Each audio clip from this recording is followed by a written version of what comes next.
Hi friends, இந்த வீடியோவில் gold and ஜிபிபிஜேபியோட technical analysis வந்து பார்ப்போம். ஃபர்ஸ்ட் நம்ம வந்து 30 மினிட்ஸ் டைம் ஃப்ரேம் எடுத்துக்கலாம். 30 மினிட்ஸ் டைம் ஃப்ரேமில் நம்ம சப்போர்ட் வந்து பார்த்தோன்னா இந்த இடத்துல மார்க் பண்ணிக்கலாம். ஓகேங்களா? இந்த இடத்துல நம்ம எதுக்கு மார்க் பண்ணுறோம் அப்படின்னா, இந்த ரேஞ்சை பிரேக் அவுட் பண்ணிச்சு அப்படின்னா நமக்கு வந்து நெக்ஸ்ட் க்ளீன் கேண்டில்ஸ் இருக்கனால ஃபர்தராக நமக்கு வந்து ஃபால் கொடுக்குறதுக்கான சான்ஸ் வந்து அதிகமாக இருக்குது. ஸோ நம்ம வந்து சப்போர்ட்டை மார்க் பண்ணிவிட்டு கலர் சேஞ்ச் வந்து பண்ணிக்கிறேன். அண்டு இந்த ஏரியா ஃபுல்லாமே பார்த்தோன்னா நமக்கு வந்து மல்டிபிள் டைம் ரிஜெக்ஷன்ஸ். ஓகேங்களா? எந்த அளவுக்கு ரிஜெக்ஷன்ஸ் வந்து அதிகமாக இருக்கோ அந்த அளவுக்கு அந்த ஸ்ட்ரக்சர் வந்து நல்லாவே பிரேக் அவுட் கொடுக்கும். அப்படின்ற போது நல்ல ஒரு என்ட்ரி கிடைக்கான சான்ஸ் வந்து அதிகமாக இருக்குது. அப்புறம் வந்து பார்த்திங்கன்னா நமக்கான டார்கெட் மார்க்கெட் அப்போ சப்போர்ட்டை பிரேக் அவுட் பண்ணிச்சுன்னா இது வரையும் போகும் அப்படின்னு பார்த்தோம்னா நமக்கு ஆல்மோஸ்ட் வந்து 2344.979 அந்த ரேஞ்ச் வரையுமே டார்கெட் வந்து பார்த்தீங்கன்னா க்ளீனாக இருக்குது. இந்த சைடு லெஃப்ட் ஹேண்ட் சைடு பார்த்தோன்னா ஃபர்ஸ்ட் வந்து கண்டினியூஸ் பேரிஷ் கேண்டில், அதுக்கப்புறம் பார்த்தீங்கன்னா கண்டினியூஸ் புல்லிஷ் கேண்டில். ஸோ அதே மாதிரி இந்த ரேஞ்சை வந்து பிரேக் அவுட் பண்ணிச்சு, சப்போர்ட்டை வந்து பிரேக் அவுட் பண்ணுது அப்படின்னா கண்டினியூஸாக இந்த மாதிரி பேரிஷ் கேண்டில் வந்து ஃபார்மேஷன் கொடுக்குறதுக்கான சான்ஸ் வந்து அதிகமாக இருக்குது. அதை நம்மளோட டார்கெட் வந்து பார்த்தோன்னா 1 or 2 கேண்டில்லையே போய்ட்டு அச்சீவ் பண்ணுறதுக்கான சான்ஸ் வந்து அதிகமாக இருக்குது. ஸோ நமக்கான டார்கெட் வந்து எவ்வளோ இருக்குதுன்னு சொல்லிட்டு செக் பண்ணி பார்ப்போம். ஆல்மோஸ்ட் ஒரு 73 பிப் வந்து ப்ராஃபிட் கொடுக்குறதுக்கான சான்ஸ் இருக்குது. சரி, நெக்ஸ்ட்டு வந்து பார்த்தோம் அப்படின்னா ரெசிஸ்டன்ஸ் வந்து இந்த இடத்துல இருக்கக்கூடிய மல்டிபிள் டைம் ரிஜெக்ஷன்ஸில் வந்து மார்க் பண்ணிக்கலாம். கலர் சேஞ்ச் பண்ணிக்கலாம். ஓகேங்களா? கலர் வந்து ஆரஞ்சு கலர் வச்சுக்கிறேன். இந்த இடத்துலையும் பார்த்தோம் அப்படின்னா நமக்கு வந்து மல்டிபிள் டைம் ரிஜெக்ஷன்ஸ் இருக்குது. இந்த இடத்துல இருக்குது, இந்த இடத்துல அடுத்த இந்த இடத்துலலாம் பார்த்தோன்னா நமக்கு வந்து ரிஜெக்ஷன்ஸ் இருக்குது. ஸோ இது ஒரு நல்ல லெவலாக தான் நமக்கு வந்து பர்ஃபார்ம் பண்ணோம்.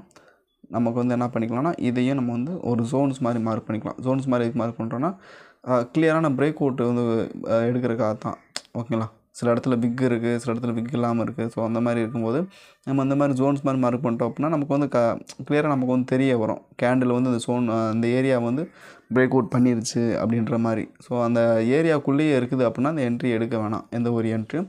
இப்போ நமக்கான ரெசிஸ்டன்ஸ் வந்து பார்த்தோம்னா 2361.671 அந்த ரேஞ்சில் இருக்குது. நமக்கான கன்சால்டேஷன் ரேஞ்ச் எவ்வளோ இருக்குன்னு சொல்லிட்டு பார்த்துருவோம். ஓகேங்களா? இந்த ரேஞ்சு ஃபுல்லாமே பார்த்தோன்னா கன்சால்டேஷன். இந்த கன்சால்டேஷன் ஆல்மோஸ்ட் ஒரு 81 பிப் ரேஞ்ச் இருக்குது. இப்போ என்ன பண்ண போகிறோம், இந்த 81 பிப்புமே நம்ம என்ன பண்ணோம்னா ட்ரேடே பண்ண வேணாம். எவ்வளோ பிப்புன்னு சொல்லி போட்டுக்கலாம், 81 பிப்ஸ். ஓகேங்களா?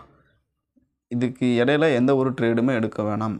அப்படி எடுக்கிற மாதிரி இருந்தால் உள்ள ஜோன்ஸுக்குள்ளே க்ளீன் கேண்டில்ஸ் வந்து ஃபார்மேஷன் கொடுக்கணும். எக்ஸாம்பிள் இந்த மாதிரி சப்போர்ட்லேருந்து ரெசிஸ்டன்ஸ் போகிறதோ, ரெசிஸ்டன்ஸ்லேருந்து சப்போர்ட் போகிறதோ அந்த மாதிரி நமக்கு வந்து ஒரு ஃபார்மேஷன் ஸ்ட்ரக்சர் கொடுத்தா மட்டும்தான் நம்ம என்ன பண்ணால் சப்போர்ட்டில் பை என்ட்ரியோ, ரெசிஸ்டன்ஸ் வந்து பார்த்தோன்னா செல் என்ட்ரியோ அந்த மாதிரி தான் எடுக்கணும். அதாவது ஜோன்ஸ்குள்ளே ட்ரேட் பண்ணும்போது அப்படி ஆப்பர்ச்சுனிட்டி கிடச்சா மட்டும்தான் எடுக்கணும். அதே மாதிரி நமக்கு வந்து ரெசிஸ்டன்ஸை பிரேக் அவுட் பண்ணிச்சுன்னா மார்க்கெட் எது வரையும் போகும்னு சொல்லிட்டு ப்ரீவியஸாக செக் பண்ணி பார்ப்போம். ப்ரீவியஸாக பார்த்தோம்னா இந்த இடத்துல ஒரு ரெசிஸ்டன்ஸ் ஏரியா வேறு இருக்குது. மார்க்கெட் என்ன பண்ணிங்கன்னா இந்த இடத்துல ரிஜெக்ட் ஆகிருக்கு. அதனால் நம்ம இந்த இடத்துல மார்க் பண்ணிவிட்டு கலர் சேஞ்ச் வந்து பண்ணிக்கலாம். ஒரு 2368.970 அந்த ரேஞ்ச் வரை இருக்குது. நமக்கான க்ளீன் கேண்டில் ஸ்டிக்கு ஃபார்மேஷன் கொடுத்துருக்கு. இப்போ டார்கெட் எவ்வளோ இருக்குதுன்னு சொல்லிட்டு செக் பண்ணி பார்ப்போம். டார்கெட் வந்து பார்த்தோம் அப்படின்னா ஒரு 72 பிப் வந்து இருக்குது. Okay, up side and down side target வந்து க்ளீனாக இருக்குது. இந்த லெவலை வந்து பிரேக் அவுட் பண்ணதுக்கப்புறம் என்ட்ரிஸ் போவோம். ஓகேங்களா? நமக்கு வந்து பிரேக் அவுட் வந்து கிளியராக கொடுக்கணும். பிரேக் அவுட் கேண்டிலுக்கு நெக்ஸ்ட்டு கேண்டில் அந்த மாதிரி இருந்தால் நம்ம வந்து என்ட்ரி எடுக்கணும். அப்படி இல்லைனா ரீட்ரேஸ்மெண்ட் கொடுத்தா நம்ம வந்து எடுக்கலாம். பிரேக் அவுட் எடுக்கலாம், அப்படின்னா ரீட்ரேஸ்மெண்ட் எடுக்கலாம். இல்லை நம்ம வந்து ஜோன்ஸ்குள்ளே வந்து ட்ரேட் பண்ணுறோம் அப்படின்னா இந்த மாதிரி க்ளீன் கேண்டில்ஸ் வந்து ஃபார்மேஷன் கொடுத்தா மட்டும்தான் நம்ம போய்ட்டு என்ட்ரி எடுக்கணும். அதாவது நம்ம என்ட்ரி எடுக்கிறதுக்கு முன்னாடி இருக்க ஏரியாஸ் வந்து அதாவது லெஃப்ட் ஹேண்ட் சைட்ஸ் வந்து பார்த்திங்கன்னா க்ளீனாக இருக்கணும். க்ளீன் கேண்டில்ஸ்டிக்ஸ் இருந்தால் மட்டும் நம்ம வந்து என்ட்ரிஸ் வந்து எடுக்கிறது ஒரு நல்ல ஒரு ஆப்ஷனாக இருக்கும். ஸோ ஓகேங்களா? நெக்ஸ்ட்டு வந்து பார்த்தோம் அப்படின்னா ஜிபிபிஜேபியில் நம்ம வந்து மார்க்கெட் வந்து ஒரு அன்பேலன்ஸ்டாக இருக்குது. ஓகேங்களா? ஒரு நல்ல ஒரு கன்சால்டேஷனில் இருக்குது. அதனால் என்ன பண்ணலாம்னா டைம் ஃப்ரேம் வந்து மாற்றிக்கலாம்.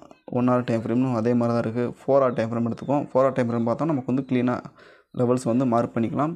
ரெசிஸ்டன்ஸ் வந்து பார்த்தோம் அப்படின்னா இப்போ தான் நமக்கு வந்து மார்க்கெட் எடுத்திருக்கு. லாஸ்ட் 4 hour கேண்டில் வந்து ரிஜெக்ட் ஆகிருக்கு. ஸோ அந்த இடத்துல ரெசிஸ்டன்ஸ் வந்து மார்க் பண்ணிக்கலாம். அண்டு சப்போர்ட் பார்த்தோம் அப்படின்னா இந்த இடத்துல மார்க் பண்ணிக்கலாம் 4 hour கேண்டில்லே. ஏன்னா நமக்கு வந்து லோயர் டைம் ஃப்ரேம் ரொம்ப ரேஞ்சாக இருக்குல்ல. அதனால் 200 159 அந்த ரேஞ்சஸில் நம்ம வந்து சப்போர்ட் வந்து மார்க் பண்ணிக்கலாம். அதே மாதிரி சப்போர்ட்டை பிரேக் அவுட் பண்ணிச்சுன்னா மார்க்கெட் எந்த ஏரியாஸ் வரையும் போனால் நமக்கு 199.665 அந்த ரேஞ்ச் வரையும் போகிறக்கான பாசிபிலிட்டிஸ் வந்து அதிகமாக இருக்குது. ஓகேங்களா? நம்ம வந்து டார்கெட் ஃபிக்ஸ் பண்ணிட்டு டார்கெட் வந்து எவ்வளோ பிப் இருக்குது அப்படின்னு பார்த்துருவோம். டவுன் சைடு டார்கெட் வந்து ஒரு 49 பிப்ஸ் வந்து ரேஞ்ச் இருக்குது. So down side break out entry எடுக்கிறோம் அப்படின்னா நமக்கு வந்து 200 159 அந்த ரேஞ்சை பிரேக் அவுட் பண்ணால் மட்டும் என்ட்ரிஸ் எடுக்கிறது கொஞ்சம் நல்லது. அது மாதிரி ஹையர் டைம் ஃப்ரேம் எடுத்துக்கிறது ரொம்ப நல்ல ஒரு ஆப்ஷன். ஏன்னா நமக்கு வந்து லோயர் டைம் ஃப்ரேம் தான் ரொம்ப என்ன சொல்கிறது ரொம்ப ஃபேக் அவுட் இந்த மாதிரி ரிஜெக்ஷன்ஸ்லாம் கொடுக்குற சான்ஸ் இருக்குது. ஏன்னா ஒரு லாங் கன்சால்டேஷனில் இருக்குதுன்னு பார்த்தீங்களா, அதனால் கொஞ்சம் 4 hour டைம் ஃப்ரேமோ இல்லை 1 hour டைம் ஃப்ரேமோ சூஸ் பண்ணி ட்ரேட் பண்ணுறது நல்ல ஒரு ஆப்ஷனாக இருக்கும். அதே மாதிரி 4 hour டைம் ஃப்ரேம் எடுத்துக்கிட்டோம் அப்படின்னா ப்ரீவியஸாக நம்ம எந்த ஒரு லெவலும் நமக்கு வந்து தென்படலை. இது ஃப்ரீ வெர்ஷன் அப்படின்றனால ப்ரீவியஸாக செக் பண்ணும்போது எனக்கு லெவல்ஸ் எதுவும் காட்டல. ஸோ ஆனால் எவ்வளோ தூரம்னாலும் போகிறதுக்கு சான்ஸ் இருக்குது. வெயிட் பண்ணி பார்ப்போம். இந்த லெவல்ஸை மட்டும் பிரேக் அவுட் பண்ணதுக்கப்புறம் என்ட்ரிஸ் எடுக்கிறது ஒரு நல்ல ஒரு ஆப்ஷனாக இருக்கும். ஸோ நெக்ஸ்ட் வீடியோவில் பார்ப்போம். Thank you friends.